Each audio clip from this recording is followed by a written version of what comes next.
welcome to Net Economics classes. I am Priyanka. This is part 3 of Indian public finance, which is although very most important part, because in this part we are going to discuss different types of expenditures, different types of revenues of central government, what are the various problems faced by central government or state government revenues. So these all are important topic in which we are also going to discuss the various tax reforms committee and many other important things. So let's begin with this. First our topic is expenditure of central government.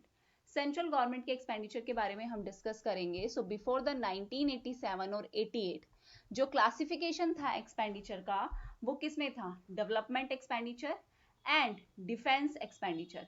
Development defence expenditure, grants in aid to states and union territories, इन सब में जो है expenditure हमारा divided था.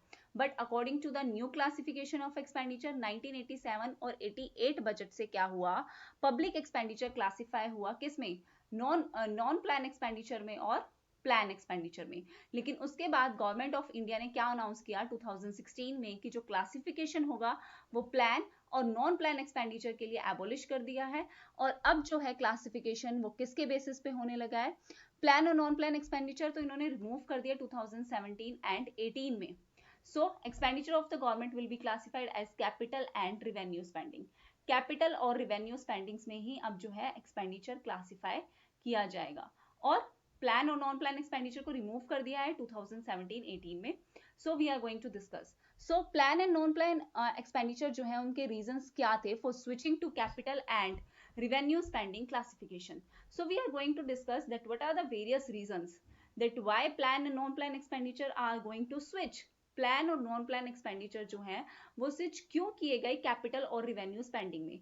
ऐसी क्या needs थी, क्या प्रॉब्लम्स थी? तो फर्स्ट ऑफ ऑल हम डिस्कस करेंगे the primary reason behind the government's decision in 2016 to switch the classification of government expenditure given by the recommendation of Rangarajan committee. So सबसे इंपॉर्टेंट यहाँ से जो ये टॉपिक बनता है वो यही बनता है कि क्या रीजंस रहे प्लान नॉन प्लान से रिवेन्यू और कैपिटल स्पेंडिंग में चेंज करने का, और इसकी रिकमेंडेशन कौन सी कमेटी ने दी थी? तो वो थी सी रंगराजन कमेटी. और किसमें कब दी थी इन्होंने ये रिकमेंडेशन? 2011 में दी थी to remove difference between plan and non plan expenditure. क्योंकि अगर हम प्लान नॉन प्लान एक्सपेंडिचर की बात करें तो इसमें काफी ज्यादा डिफरेंसेस थे. तो इन्हीं डिफरेंसेस को रिमूव करने के लिए रंगराजन कमेटी ने एक नई डिफरेंशिएशन क्लासिफिकेशन प्रोवाइड की. सो सेकंड पॉइंट के according the plan to drop the old classification of government expenditure was taken after the planning commission was dismantled. Planning commission किसमें चेंज हो गया था? नीति आयोग में. जब वो बंद हो गया तो ये प्लान और आया कि ये जो ओल्ड क्लासिफिकेशन है उसको हम डिवाइड करें और क्या हो, एक न्यू क्लासिफिकेशन हो.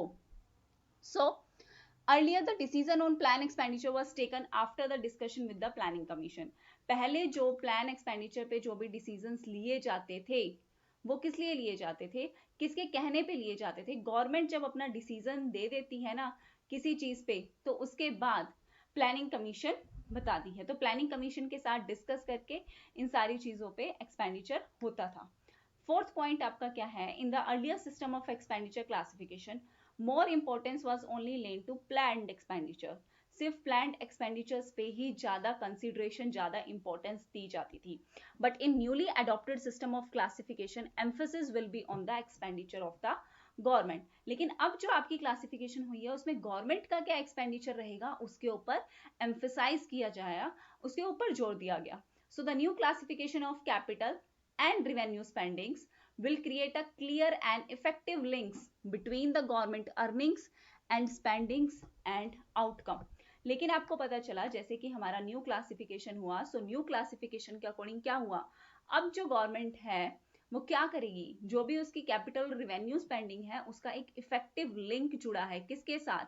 गवर्नमेंट क्या अर्न कर रही है, गवर्नमेंट कैसे स्पेंड करेगी, क्या उसका आउटकम रहेगा, उन सबके साथ. तो this is will be a more clear. अब जो चीजें हैं वो काफी ज्यादा क्या हुई हैं? क्लियर हुई हैं इन सब चीजों से. So the capital and revenue expenditure, अब हम समझते हैं कि कैपिटल और रेवेन्यू एक्सपेंडिचर में क्या डिफरेंस है. ठीक है, जो ये स्पेंडिंग हो रही है उसमें क्या क्या है. So the difference between capital and revenue expenditure is given below. First of all capital expenditure में क्या क्या चीजें आएंगी? कैपिटल एक्सपेंडिचर में आपका आएगा लोन्स टू स्टेट्स या union territories, loans to public enterprises, loans to foreign government or acquisition of valuables. So these are important क्योंकि आपसे क्वेश्चन पूछा जाता है कि कैपिटल एक्सपेंडिचर में क्या क्या आता है, रेवेन्यू एक्सपेंडिचर में क्या क्या आता है. So next we have the revenue expenditure. So the any expenditure of the government that does not lead creation of asset or liabilities will be clubbed under revenue expenditure. So ऐसे expenditure governments के जो government के लिए ना ही कोई assets create कर रहे हैं ना ही कोई लाइबिलिटी क्रिएट कर रहे हैं, ठीक है. Like revenue expenditures are given below, like pensions, like wages to government employees, like subsidy. तो क्या ये गवर्नमेंट के लिए कोई एसेट क्रिएट कर रहे हैं? अगर आप किसी को पेंशन दे रहे हो तो कोई एसेट क्रिएट हो रही है, कोई लाइबिलिटी क्रिएट हो रही है? नहीं. These are also called unilateral transfer. हम इन्हें यूनिलेटरल ट्रांसफर भी कहते हैं. Wages to government employees, like subsidies, interest payment. Interest payment से आपकी लाइबिलिटी क्रिएट नहीं हो रही, आपकी लाइबिलिटी तो कम हो रही है और इससे ना ही आपकी कोई एसेट्स की क्रिएशन हो रही है. So trends in expenditure of central government. अब हमें ये देखना है कि सेंट्रल गवर्नमेंट जो एक्सपेंडिचर कर रही है उसमें क्या ट्रेंड है. So in the long term the Indian central government total expenditure to GDP is projected to around 14% of GDP in 2021. अगर हम बात करें तो गवर्नमेंट का जो एक्सपेंडिचर है वो कितना है? 14% है, ठीक है. Next, 14.20% of GDP in 2022 according to our econometrics model.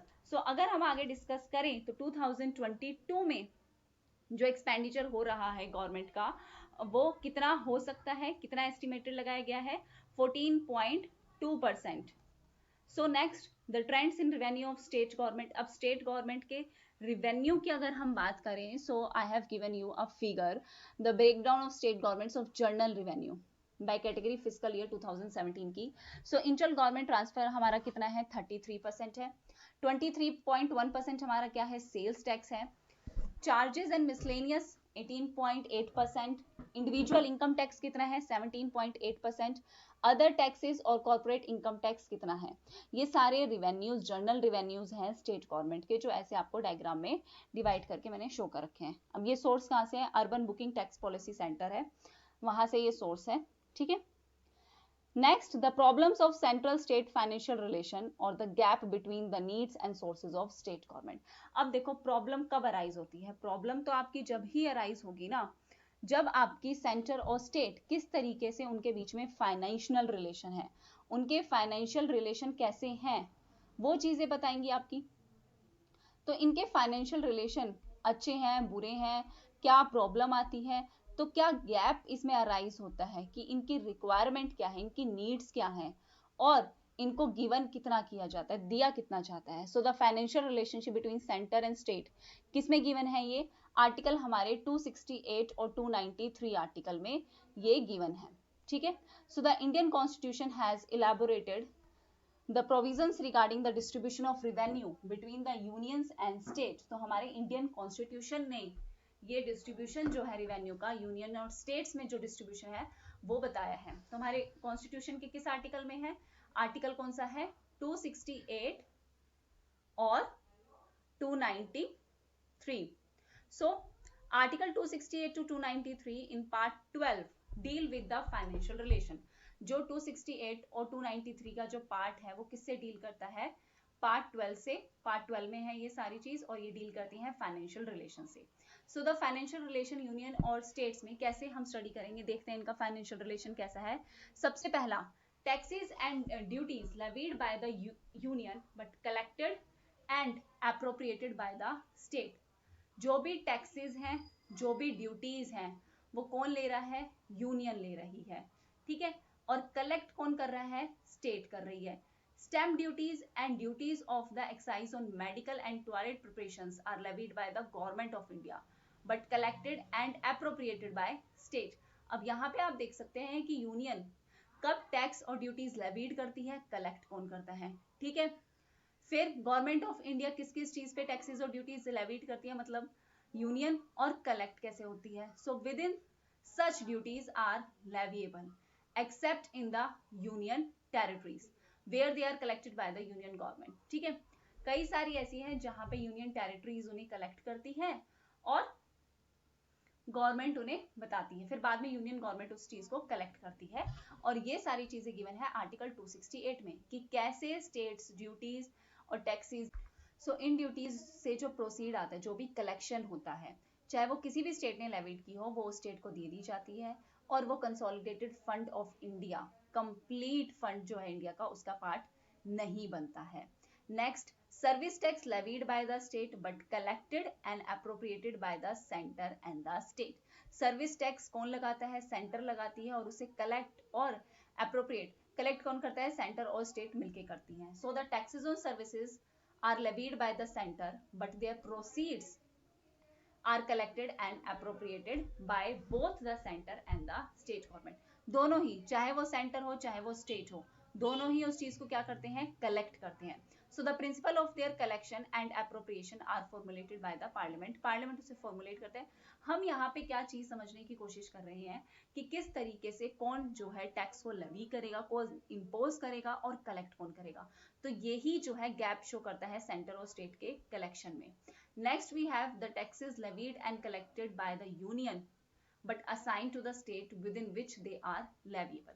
जिस भी जगह पे वो लेविएबल होंगे वहां पे उन्हें दे दिया जाएगा लेवी और कलेक्ट। कलेक्ट कौन करेगा? यूनियन करेगी। इम्पोज कौन करेगी? यूनियन करेगी। लेकिन बाद में स्टेट को दे दिया जाएगा। ये किसमें है? आर्टिकल 269 में। Like succession duty in respect of property other than agriculture land. Succession duty क्या होती है? जब किसी और के हाथ में वो प्रॉपर्टी जाएगी, ठीक है, तो उसके ऊपर जो ड्यूटी लगेगी, जो टैक्स लगेगा, वो एग्रीकल्चर लैंड के अलावा। नेक्स्ट, एस्टेट ड्यूटी, प्रॉपर्टी के रिस्पेक्ट में कोई एस्टेट ड्यूटी लगी है एग्रीकल्चर लैंड के अलावा। टर्मिनल टैक्सेस ऑन गुड्स या फिर पैसेंजर, जो कौन कैरी करता है? रेलवे के थ्रू, सी के थ्रू या फिर एयर के थ्रू।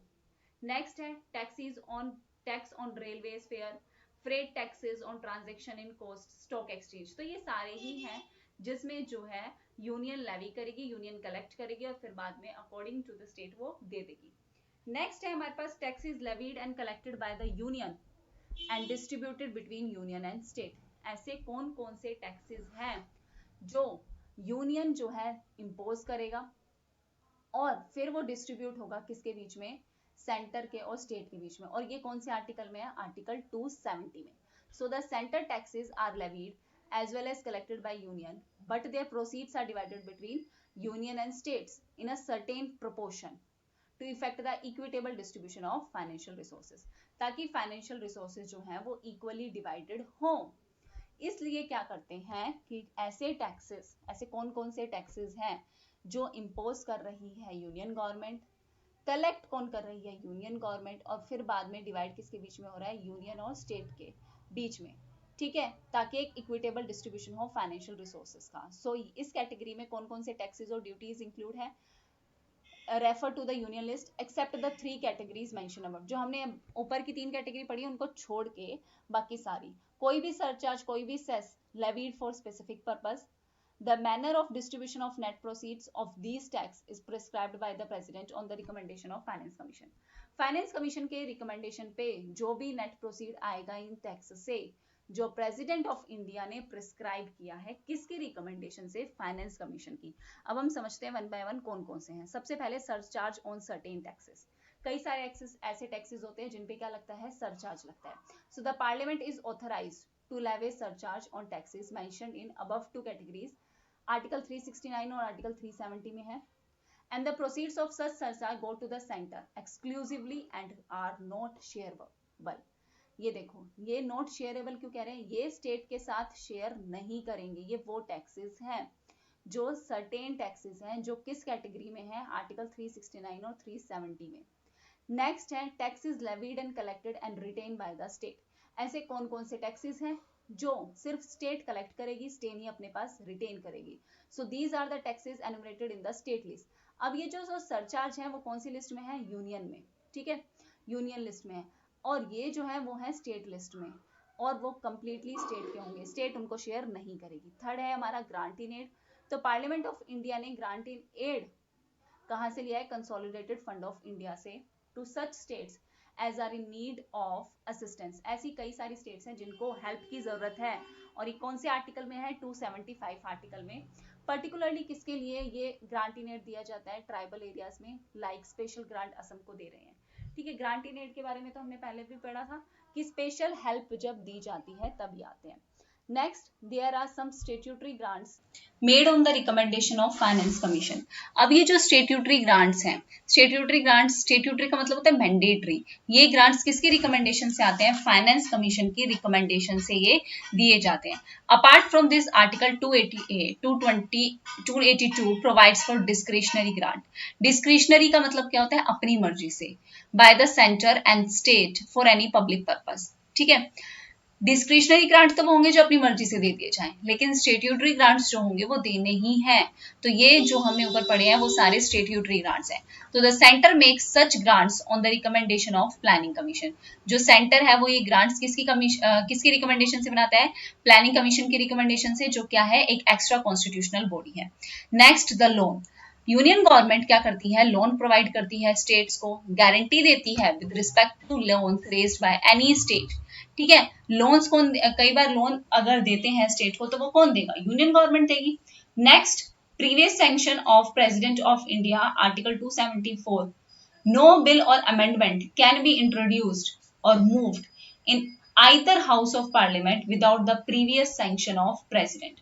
कोई भी बिल या कोई भी अमेंडमेंट जो है, जो कोई भी चेंजेस जो हैं, वो इंट्रोड्यूस नहीं किए जा सकते किसी भी हाउस ऑफ पार्लियामेंट में, लोकसभा राज्यसभा कहीं पे भी, आइदर दोनों हाउसेज में से कहीं पे भी ये नहीं इंट्रोड्यूस किए जाएंगे या मूव किए जाएंगे बिना किसी प्रीवियस सैंक्शन ऑफ प्रेसिडेंट, जब तक प्रेसिडेंट उसे सैंक्शन नहीं करता.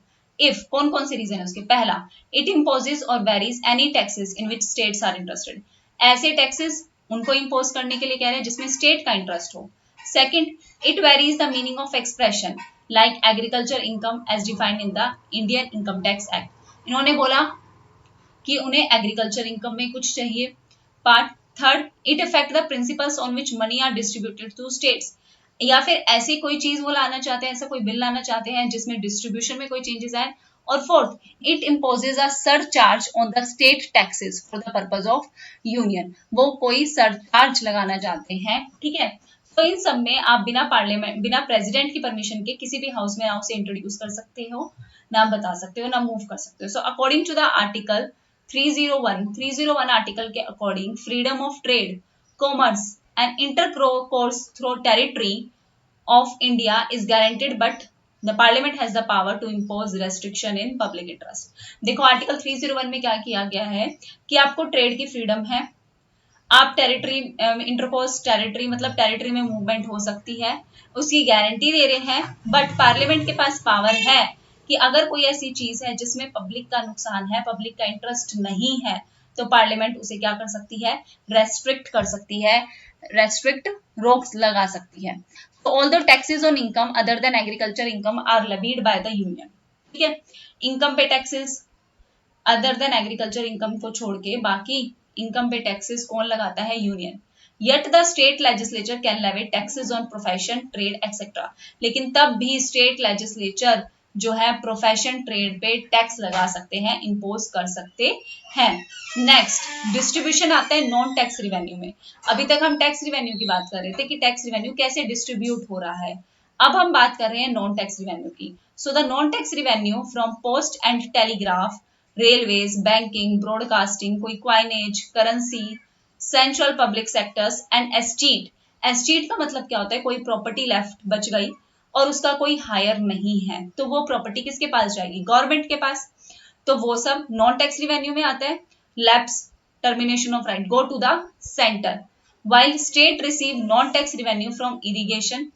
अब ये सारी चीजें किसके पास जा रही हैं? ये सारी चीजें जा रही हैं सेंटर के पास. ठीक है, अब स्टेट नॉन टैक्स रिवेन्यू में स्टेट का क्या रोल है? स्टेट जो लेगा वो forest, fisheries, state public sector enterprises and estate and labs if property is situated in their state. अगर उनकी स्टेट में प्रॉपर्टी आती है और उसका हायर नहीं रहता है, उसका उत्तराधिकारी नहीं रहता, तो वो जाएगी स्टेट के पास.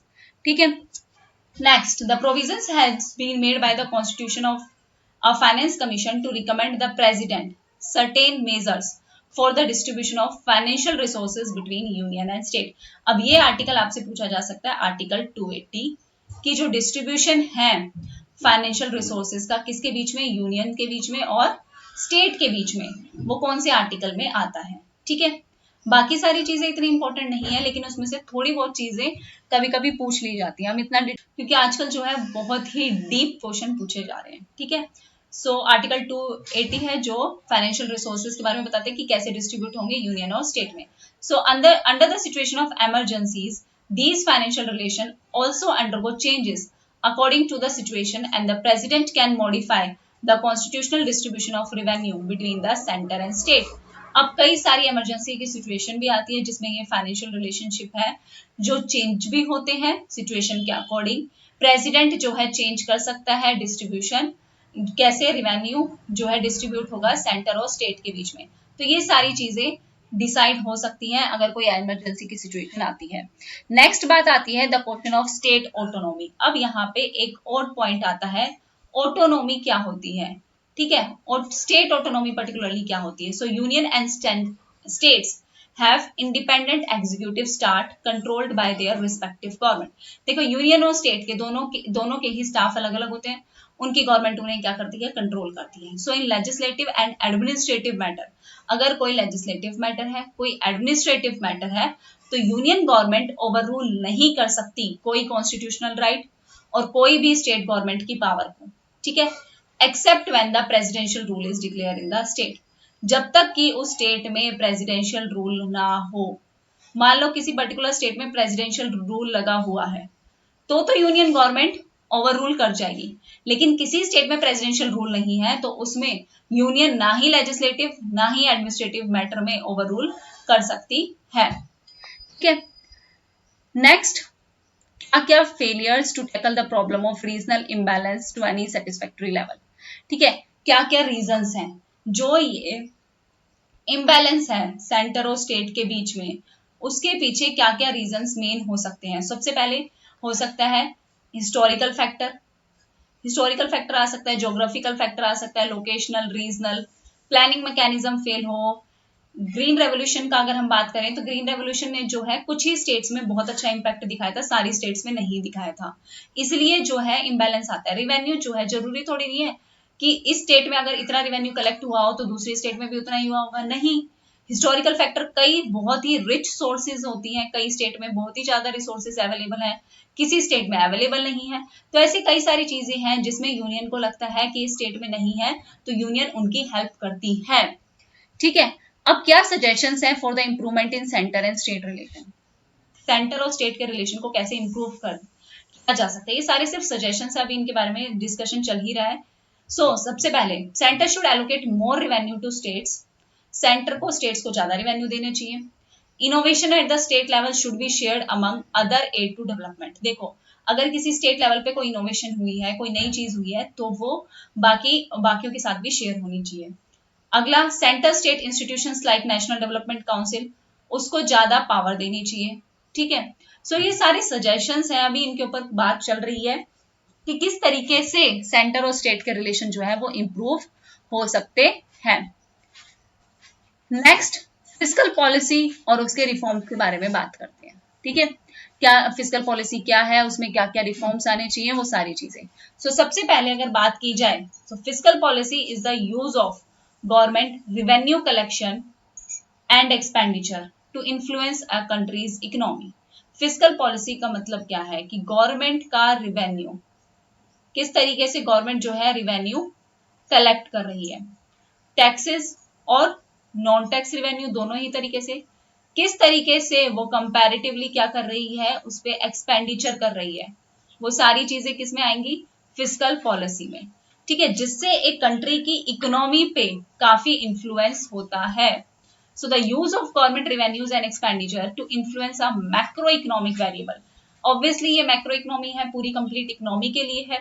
माइक्रो होता तो सिर्फ एक सिंगल इंडिविजुअल पे इम्पैक्ट डालता, but it impact the complete economy. So it influenced the macroeconomic variables developed as a result of Great Depression when the previous laissez free approach to economic management become unpopular, ठीक है। लेजियस free की अगर हम बात करें तो लेजियस free कैसी economy होती है जहां पे कंप्लीटली मार्केट फोर्सेस है, गवर्नमेंट का कोई रोल नहीं है। फिस्कल पॉलिसी किस पे बेस्ड है, on the theories of British economist J M Keynes, whose Keynesian economists theorized that government changes in the level of taxation and government spending influence the aggregate demand and the level of economic activity. देखो, जो fiscal policy है वो कौन से economist की theory पे based है? JM Keynes की थ्योरी पे। हुज केन्जियन इकोनॉमी, जिनकी केन्जियन इकोनॉमी ने क्या बताया है कि गवर्नमेंट का टैक्सेशन का लेवल और गवर्नमेंट की जो स्पेंडिंग है वो कंप्लीटली इन्फ्लुएंस डालती है एग्रीगेट डिमांड पे। ठीक है, किस लेवल पे गवर्नमेंट जो है टैक्स कलेक्ट कर रही है, किस लेवल पे गवर्नमेंट जो है खर्चा कर रही है अपने लोगों पे, वो सब इफेक्ट डालता है एग्रीगेट डिमांड पे और इकोनॉमिक एक्टिविटीज पे कि इकोनॉमिक एक्टिविटीज किस हिसाब से होंगी। अगर आप गवर्नमेंट सब्सिडी प्रोवाइड कर रही है ऐसे स्टेट्स में, हेल्प कर रही है, तो ऑब्वियसली वहां पे प्रोडक्शन होंगे और इकोनॉमी पे इफेक्ट पड़ेगा, एग्रीगेट डिमांड पे भी पड़ेगा, गवर्नमेंट किस तरीके से स्पेंडिंग कर रही है, एक्सपेंडिचर कर रही है। सो फिस्कल एंड मॉनेटरी पॉलिसीज ये की स्ट्रेटजीज हैं जो एक कंट्री की गवर्नमेंट यूज करती है and central bank to advise its economic objectives, और सेंट्रल बैंक को एडवांस देती है। ठीक है, so the combination of these policies enable these authority to target inflation which is considered healthy at the level at the range between 2 to 3। अगर 2 to 3% के बीच में अगर हमारा इन्फ्लेशन है तो एक हेल्दी इन्फ्लेशन वो कंसीडर किया जाता है, और इससे क्या होगी? एम्प्लॉयमेंट इंक्रीज होगी। देखो, प्रोडक्शन ज्यादा होती है, किसी भी कंट्री में प्रोडक्शन ज्यादा है मतलब हमें लेबर की रिक्वायरमेंट है, तो वो ऑटोमेटिकली क्या इंक्रीज करेगा? एम्प्लॉयमेंट इंक्रीज करेगा। Additionally it is design to try keep GDP growth at 2 to 3% and the unemployment rate near to natural unemployment rate which is 4 to 5%।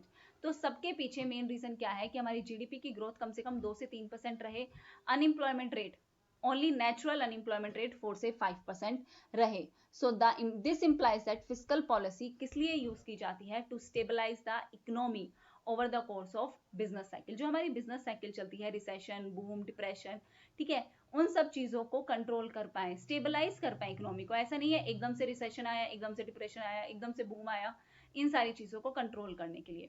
So India also spend a substantial amount on interest payment. India interest payment भी बहुत ज्यादा करती है।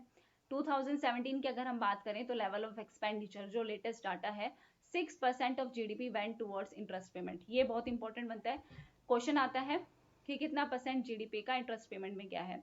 2018 की बात करें तो India का नेशनल डेप्ट कितना रहा है? 68.5% किसका? जीडीपी का। तो ये जो है ये रिसेंट क्वेश्चंस हैं जो इंपॉर्टेंट बनते हैं करंट के। अब हम बात करते हैं कमेटी ऑन टैक्स रिफॉर्म्स, जहां से क्वेश्चन आते हैं। टैक्स रिफॉर्म्स पे कमेटी बनी है, कौन उनके थे हेड, चेयरमैनशिप किसने ली थी, फिर इसे क्रोनोलॉजिकल ऑर्डर में लगाना है, ये इंपॉर्टेंट बनता है। तो सबसे पहले चेलिया कमेटी जो कब सेटअप हुई थी? 1991 में। किसकी मेंबरशिप में? प्रोफेसर राजा चेलिया। और इस कमेटी ने रिपोर्ट सबमिट की है 1993 में and most recommendations were included in budget 1993-94। तो अगर हम चेलिया कमेटी की बात करें तो प्रोफेसर राजा चेलिया, और ईयर याद रखो 1993, सॉरी। नेक्स्ट, केलकर कमेटी जो 2002 में सेटअप हुई है, सेंट्रल गवर्नमेंट ने इसे सेटअप किया है, और इस कमेटी ने इसी ईयर में रिपोर्ट दी थी, और इसको हेड करने वाले कौन थे? विजय केलकर। और इसकी रिकमेंडेशंस रिसेंटली ही जो है एक्सेप्ट की गई हैं। तो केलकर कमेटी, विजय केलकर, ईयर 2002। ठीक है, नेक्स्ट है हमारी एम के गुप्ता कमेटी जो सेटअप हुई है 2012 में, और इनका पर्पस क्या था?